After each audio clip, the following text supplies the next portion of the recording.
Mayor, Council, staff, good afternoon. Back in March, Council was briefed on recommended changes to Compass 282 and directed staff to further define and develop a 5-year strategy on public transportation going forward based on the following 4 goals. First of all, to provide a connection to the DFW Metroplex, either independently or via DART. Second of all, to provide public transportation alternatives to centers of employment, medical, and educational facilities. Third, to relieve stress on our current demand response transportation. And then finally, fourth, please think outside the box. Staff's intentions are to accomplish these goals by developing a strategy that is scalable based on available funds, as well as being responsive to our current economy and emerging trends.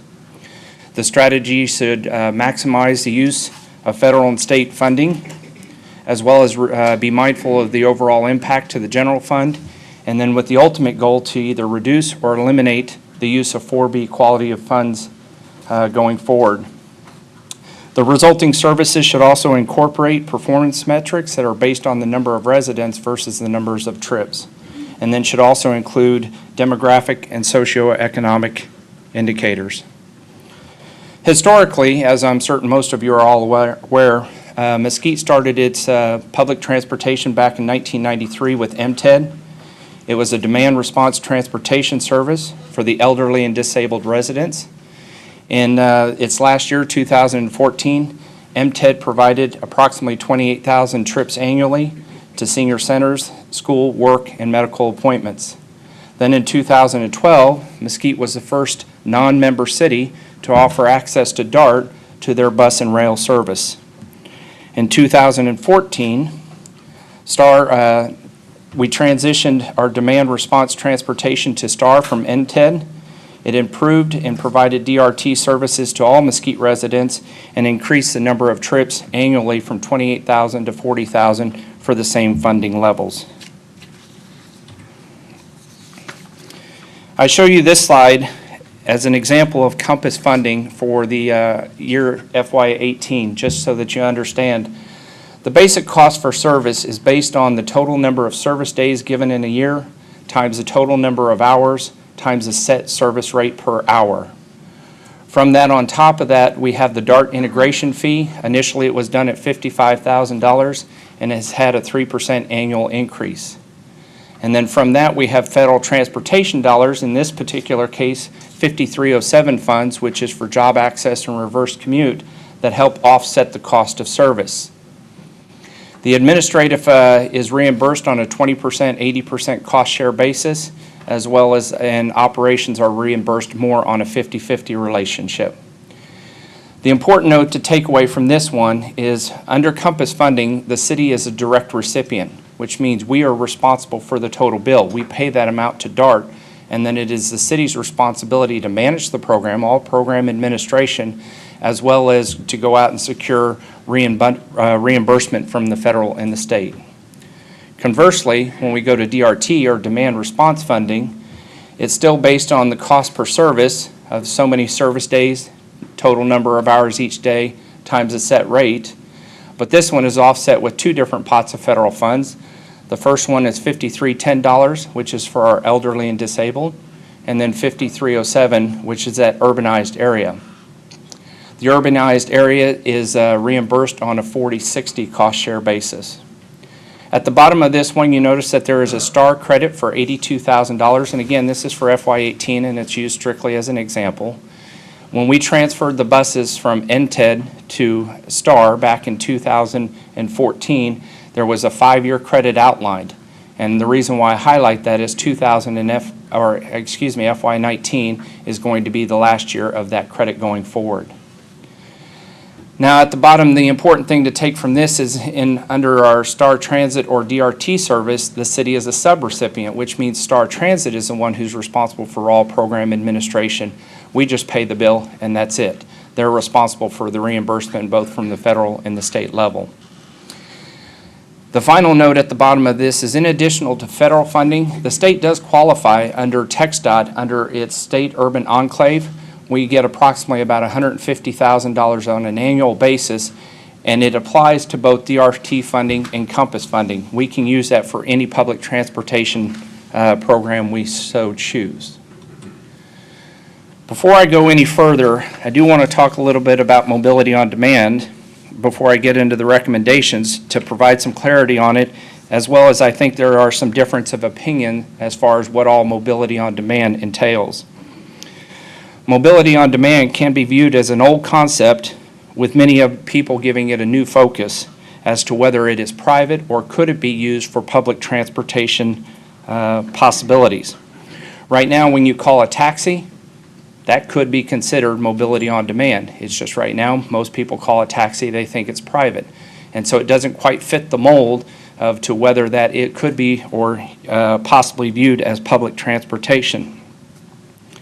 When it comes to public transportation, MOD is very similar to demand response training.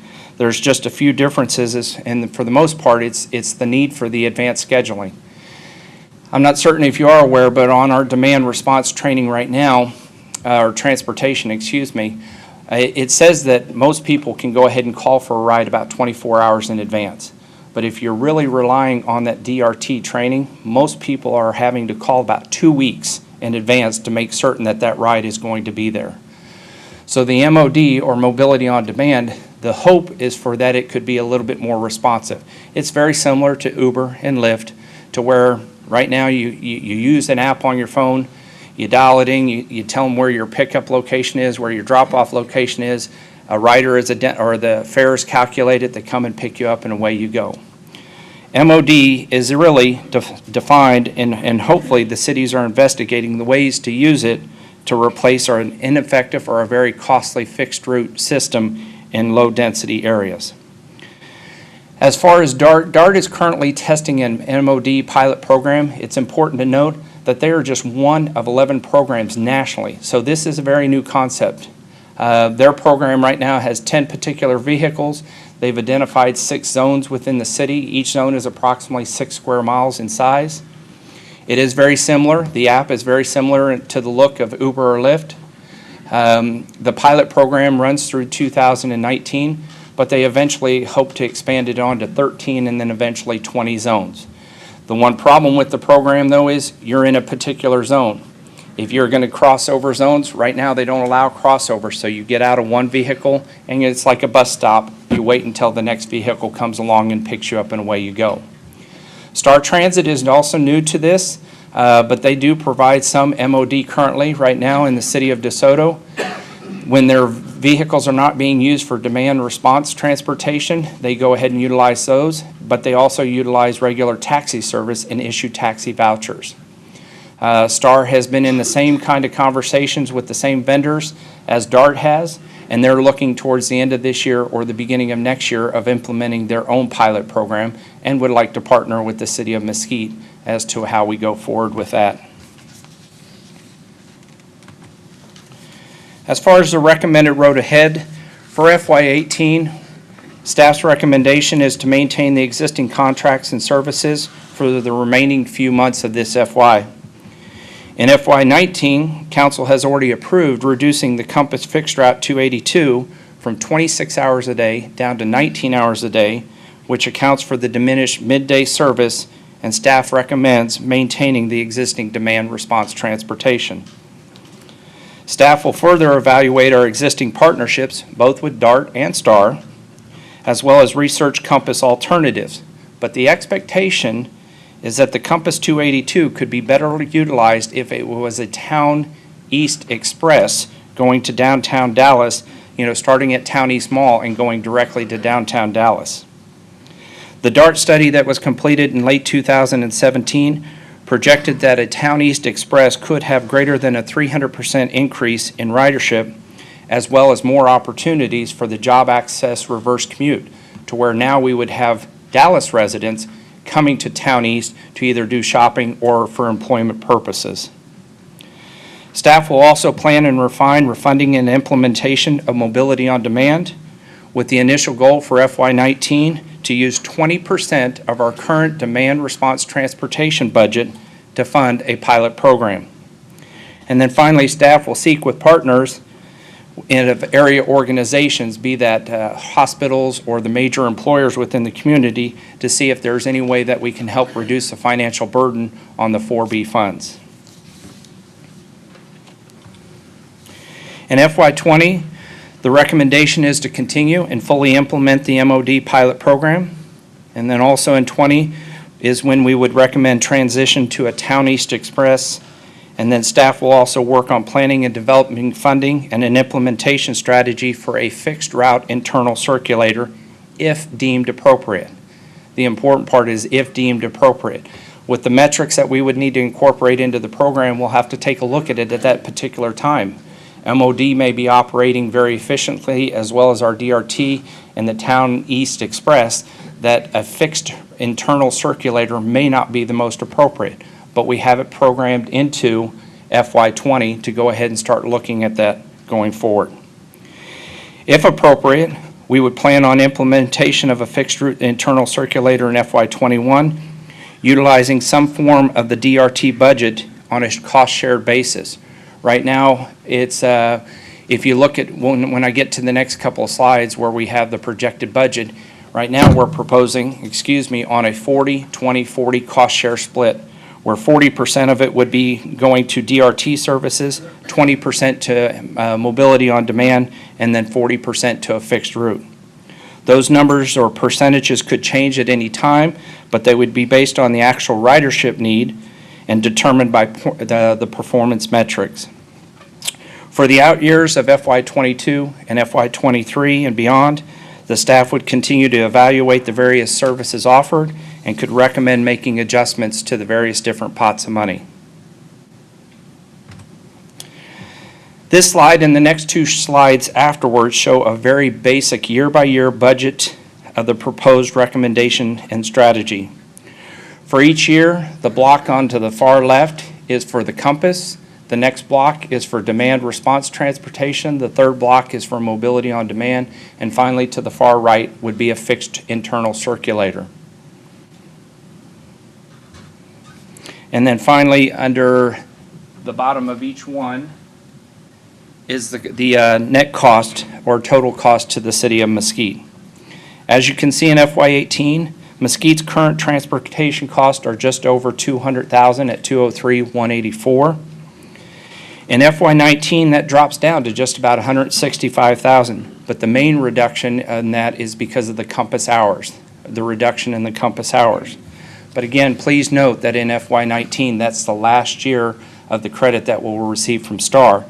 So as we go forward, in FY20, the costs go back up to about $217,000.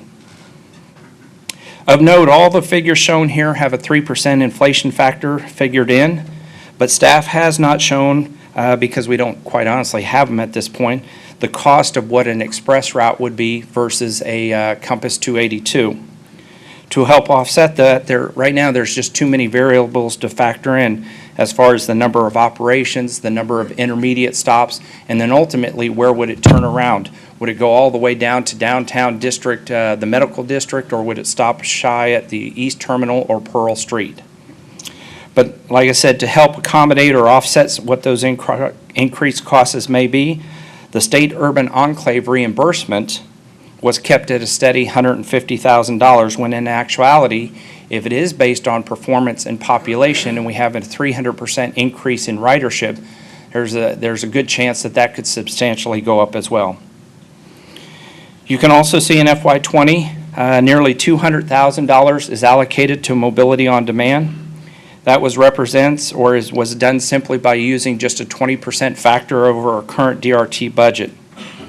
For FY21, the same initial DRT funding level was further divided for 40%, as I mentioned, 40% for DRT, 20% for mobility on demand, and then 40% for a fixed route if the city chooses. And again, the numbers may or not be actually what happens, and they're flexible. They'll be determined based on the metrics and ensure that the public transportation is flexible and that it addresses the needs of our elderly and our disabled first and foremost.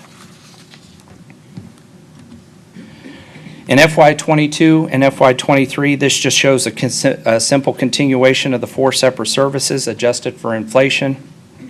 And again, these numbers don't reflect any possible increases in the state, federal reimbursement, nor does it show any reductions in 4B or the general fund contributions that may come about if we were successful with partnering with the area organizations.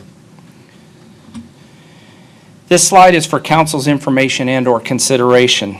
Staff has researched, and based on the recommendations being made, there appear to be no negative financial implications by both either federal or state funding. We've checked with both the COG as well as TxDOT.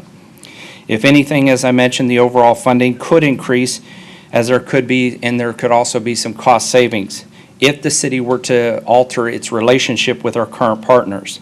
So some of the questions staff has is, one, is council ready and wanting to make a change to our current demand response transportation services to allow for other types of public transportation? And second of all, is council amenable to making changes in the relationship with our current partners? Understanding the intent and the focus was always be what's in Mesquite's best interest. And then we also need to sit there and figure out, does that have an impact as far as our membership being an RTC member? And we've talked briefly with the mayor about it going forward. So in the end, we have some questions.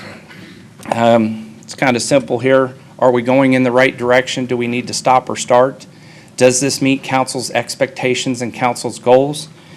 Does what DART and STAR envision as mobility on demand align with council's goals? Do we need to make some minor modifications, make a left-hand or a right-hand turn? And if we're going in the right direction, how fast does council want us to go? So I'll entertain any questions that you have at this time. Got it. That's good. A couple of quick things, and then we'll open it up.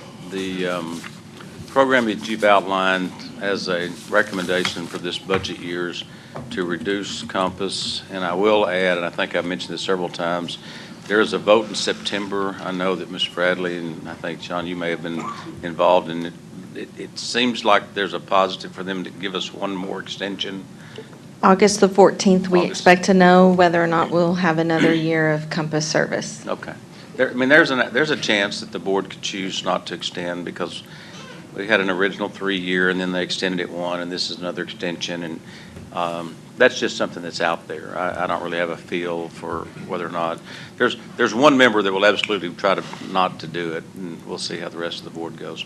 But reducing that and keeping that 1 more year, I think the MOD is what I was going to have. If you want, Greg, just a little bit briefing while you stepped out, take that call.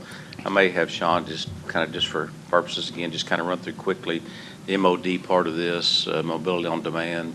But anyway, keeping the Compass and basically keeping the same service we're currently doing with DRT is what Yes, you're sir. suggesting. Yes, sir. Okay, and then you want to do a real quick brief on the MOD, so just since Mr. O'Shea was out. As So far that as he knows the timeline and things, yeah. as far as the timeline, And what you've seen so far.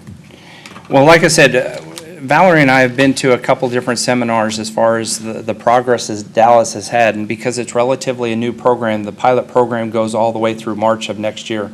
It was just implemented about 3-4 months ago, so there's not really much information to figure out how successful it has been to this particular point in time. There are other cities out there as far as Arlington and what they're doing with their VIA program. The city of Arlington is looking forward and saying that's probably going to be our public transportation lock, stock, and barrel going forward. They're trying to get away from fixed internal circulators. So right now, DART, they have their 10 vehicles in their zones, and they expect to increase that and expand it to 13 zones once the pilot program implementation is done and over with in March of next year, and then eventually get it to the point to where there's 20. There are some, like I said, particular problems as far as transfers between MOD.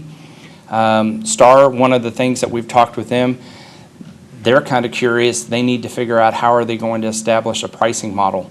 Is it based on the last mile or the ridership, or is it based on total distance? They would like to get to a model to where it's a set value. Something like you pay $3 and that's going to get you anywhere in the zone that you want, rather than based on a mile, which is more like an Uber or a Lyft. As far as the projected timeline, like we said, one, with it being so new, the expectation is as soon as we get beyond the budget phase this year to get a little bit more definition. A lot of it is waiting on August 14th to figure out what our relationship. STAR is very interested to figure out what our relationship is with DART. One of the things that Valerie didn't have a chance to mention, right now the initial subcommittee prior to going to the major board has already recommended approval of the contract. Good. So we'll be waiting on that. But we would implement the first year on a 20% basis, test it, and then go forward with that in 2020 beyond. Okay, thank you. Yes, sir. Yes, Mr. Bradley, you want to say something? Mayor and Mr. Kahili, if I could just add one of the major concepts in having residents ride our transportation. With the plan that we've kind of developed, we're hoping that folks will choose different mobility options that meet their needs, not that we would turn one off to anyone and make something more available, that it would just organically happen where the folks who prefer mobility on demand would use it, those that need traditional DRT would use it, and if we had a fixed route still, the folks who could benefit from that would use that. And I've encouraged, yeah, I see it, Robert. I've encouraged too, in talks and sitting on both these boards, both in Kaufman County, the STAR and RTC, the daytime is when the transportation vehicles aren't as busy. I guess that's what I'd say. Sometimes they have hours where they have nothing to pick up or drop off. And so they're also looking at models that, and I keep encouraging groups that I go around the city and talk to that talk about DRT to say, if you really need an appointment, if you can get it at 10 or 11 and get back home by 2 or 2:30, you can probably make your appointment in the next day. But most of all, the people that want this service seem to want to go at 8 in the morning and can come back at 4 in the afternoon. So, Mr. Mickless, your hand was ready. Interrupt the flow. I don't want to cause anybody Yes, sir. to continue your puns. I don't want anyone to veer off the road Yes, sir. or to miss a traffic signal while I ask a question. So, do you know the rough percentage of people using our demand service who, for physical reasons, wheelchairs, going to dialysis, things like that, they could not use a traditional Uber or Lyft service? I mean, what's our floor for how much we can shift to private Shift MOD focus. options? It is hard to say. No, we haven't run numbers. Yes, we can get them. Having been involved in this transportation, and Cliff and Mr. Chin have also, somewhere in the area of 40 to 50% of those folks need demand response.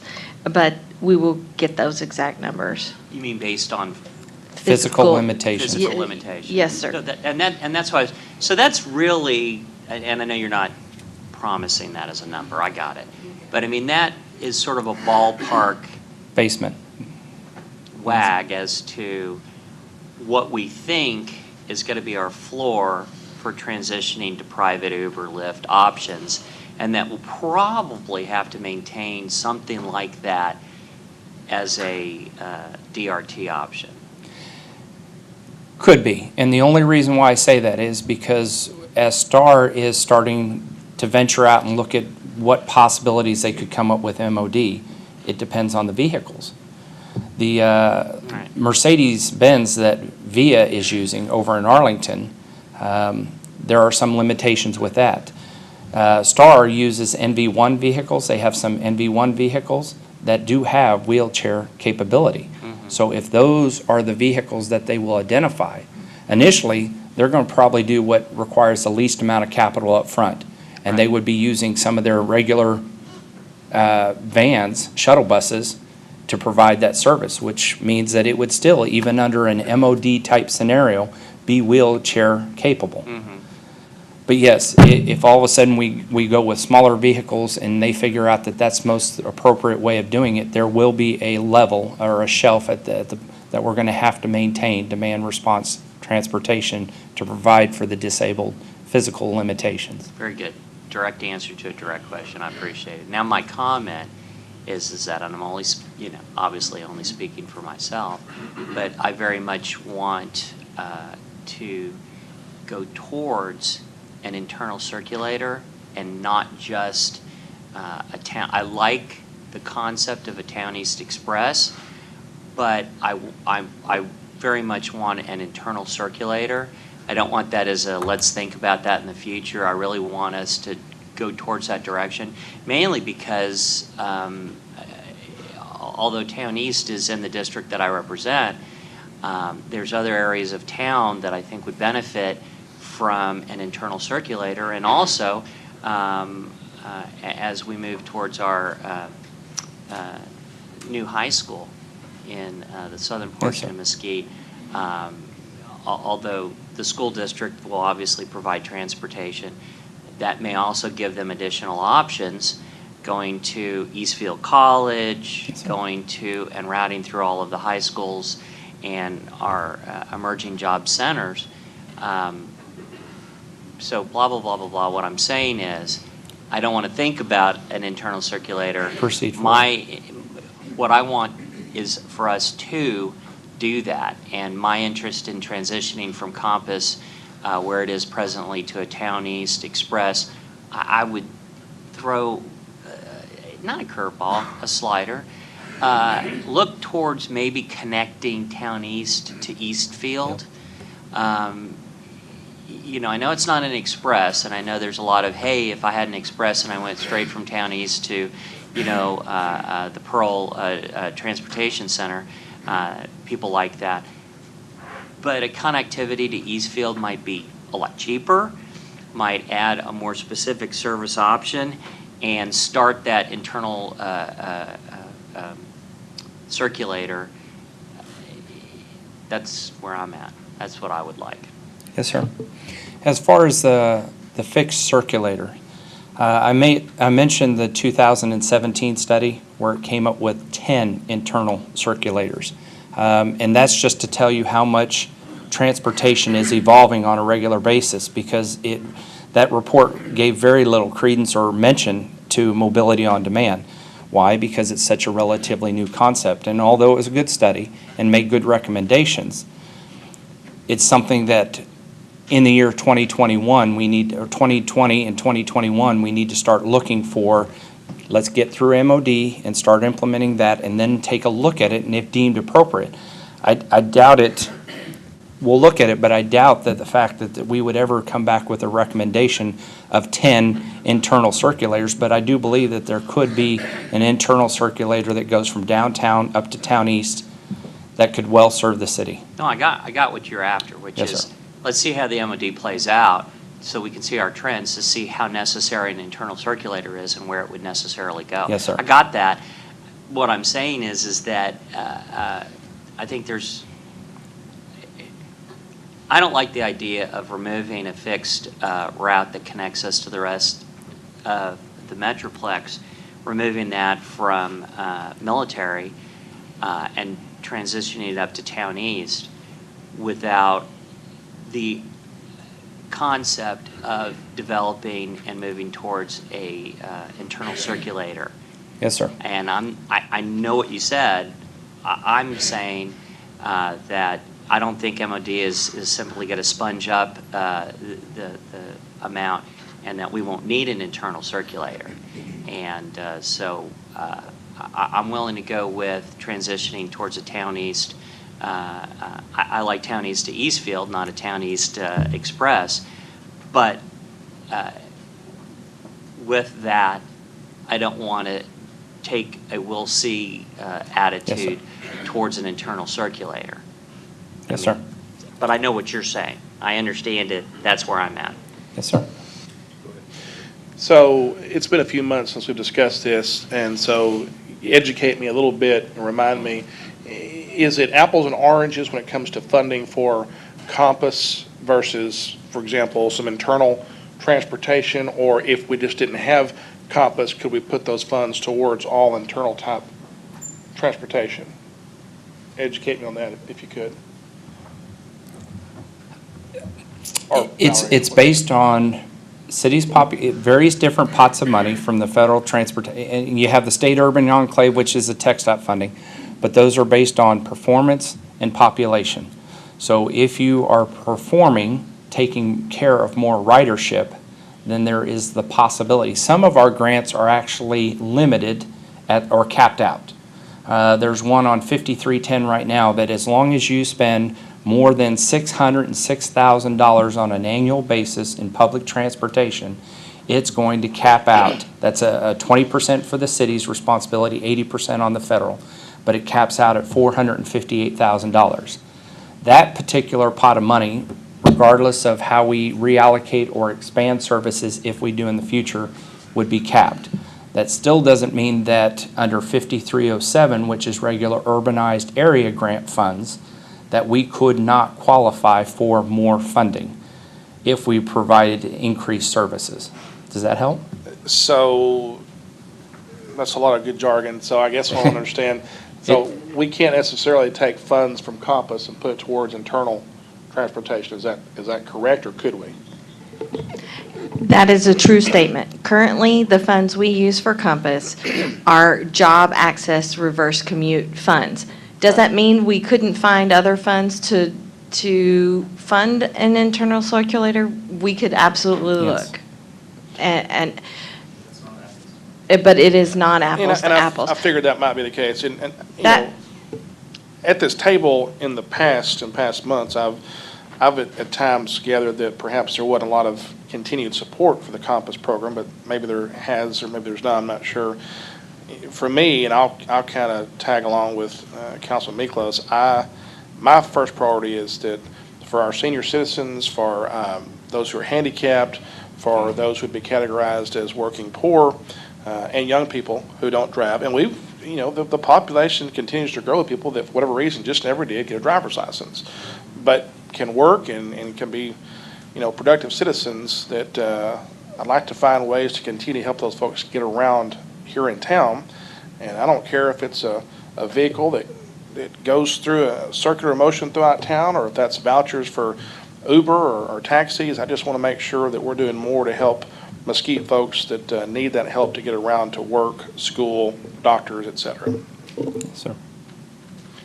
Yeah, very good comments, and I appreciate you going through this and kind of laying it out to where it's a little easier for everyone to kind of see and understand. I think laying out a plan for the next 3 to 5 years is kind of like other things we've already discussed today. They are plans, and each year we'll have opportunities to sit down and reevaluate each time.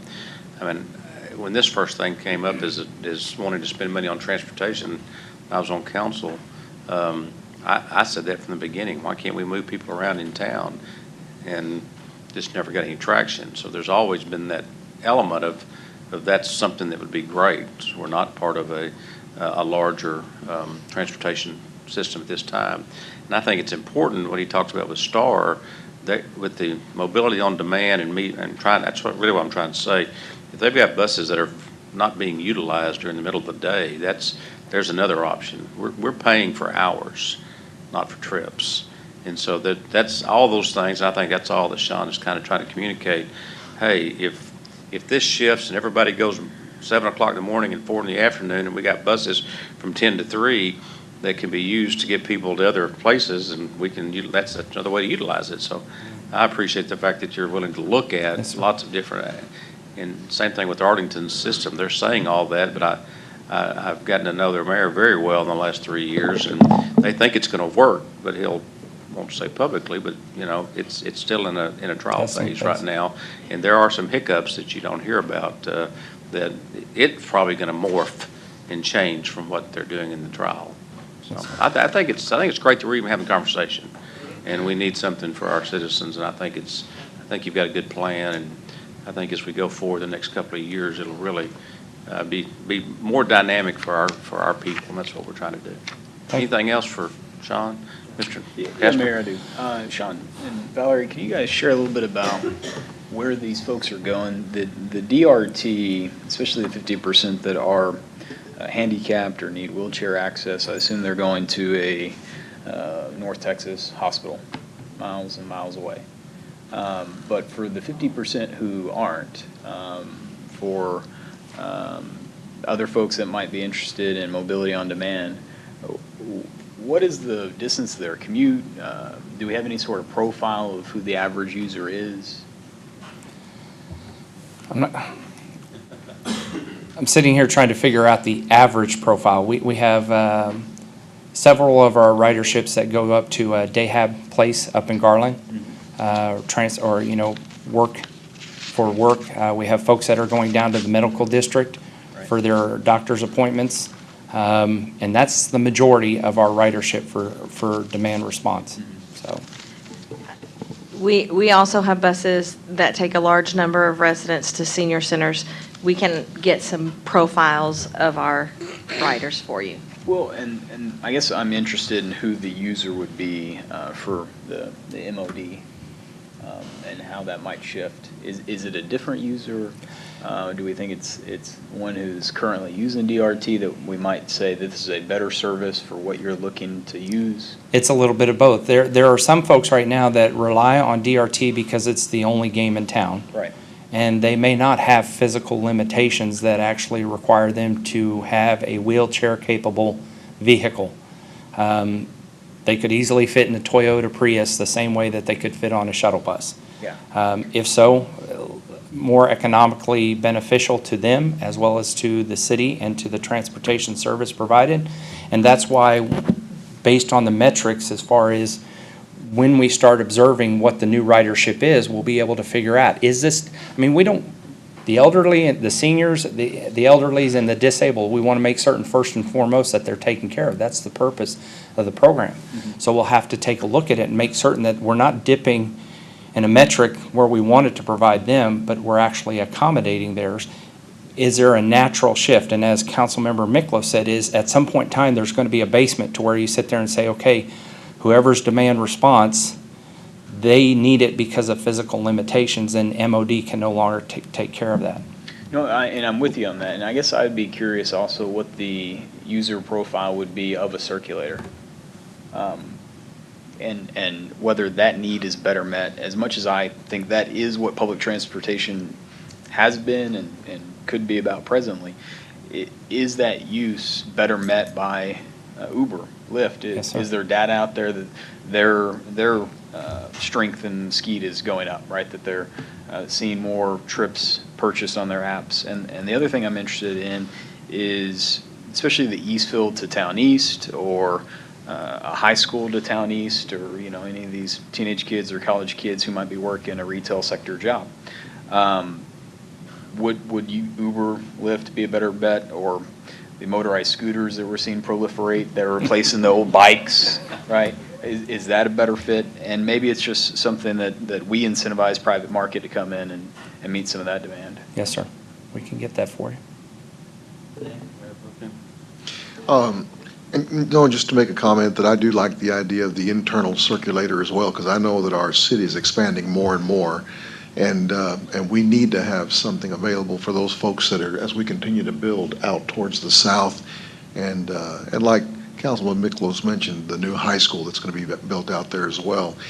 And this testing about the 6 square mile, that's just for the test, or is that the way it would be implemented, 6 square miles? That's the way, and it's just an approximate. I mean, depending on, it's kind of like districting, but depending on, the average is 6 square miles. But that is the focus going forward, even beyond. That's why they're looking to expand it to 13 and then ultimately 20 particular zones.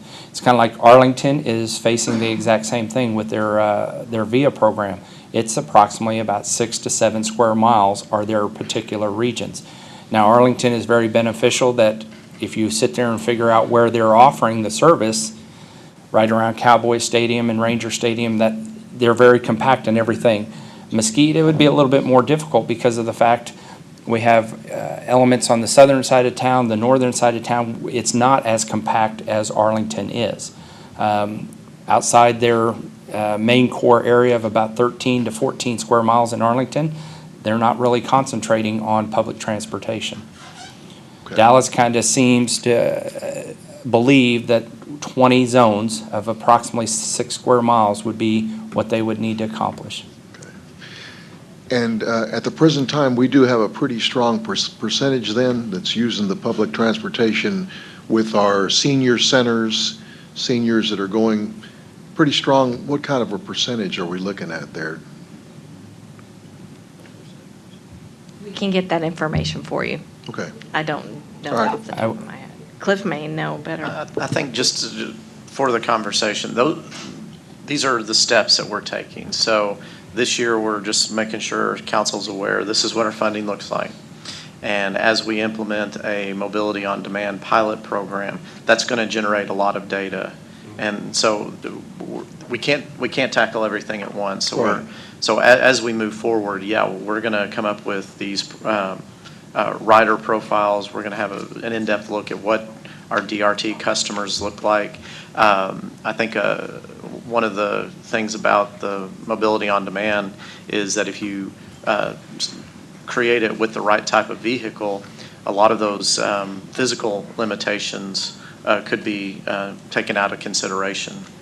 So there's a lot of things that we can do as we're designing the pilot program to gather this data and then use the mobility on demand to give us the data of where people are going, and that will lead us to a fixed route, a pattern that we could look at, rather than what I would say is that previous study just kind of took some guesses. It never really looked at where people were and where they needed to go.